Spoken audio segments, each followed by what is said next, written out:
আজ তোমাদের জন্য নিয়ে চলে এসেছি আরেকটা গ্রামের নতুন পরিবেশ। চলো তাহলে তোমাদেরকে দেখানো যাক। আমাদের এখানে কিন্তু অনেক ধরনের ফসল চাষ করা হয়। একটি ক্ষেতের মধ্যে দেখো কত সুন্দর বেগুন, পেঁয়াজ কলি কত কিছু লাগানো হয়েছে। তোমাদের জন্য আরেকটি খুশির খবর রয়েছে, সেটি হলো আমি খুব তাড়াতাড়ি রান্নার ভিডিও নিয়ে চলে আসছি। তোমরা আমার এই গ্রামের ভিডিওগুলোতে অনেক লাইক কমেন্ট করেছো, তাই ভাবলাম এখন থেকে আমি এই গ্রামের ভিডিও আর রান্নার ভিডিওই তোমাদেরকে শেয়ার করবো। আমরা সবাই জানো শীতকাল বলতে আমরা বুঝি শাক সবজিতে ভরাপূর্ণ একটা শীত ঋতু, তাই সোজা চলে গিয়েছিলাম মটর শাক আনতে। শীতকাল এসেছে মটর শাক খাবো না, এটা হতেই পারে না। দেখো আমরা যাওয়ার আগেই দেখলাম যে এখানে বৌদিরা আগের থেকেই তুলতে ব্যস্ত রয়েছে মটর শাক। তোমরা কারা কারা এই মটর শাক খেয়েছো বা খেতে ভালোবাসো তারা অবশ্যই আমাকে কমেন্টে জানিও।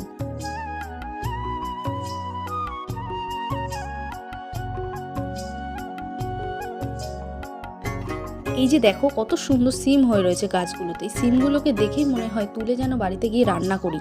হ্যাঁ, অবশ্যই রান্না করব। আমি আগের থেকেই তোমাদেরকে জানিয়েছি যে আমি সামনেই রান্নার ভিডিও নিয়ে এসেছি, সেগুলোতে আমি ক্ষেতের থেকে তুলে এনে সবকিছু রান্না করে তোমাদেরকে দেখাবো। ওটি ভালো লাগলে চ্যানেলটি সাবস্ক্রাইব ও লাইক করতে ভুলো না যেন। রাধে রাধে।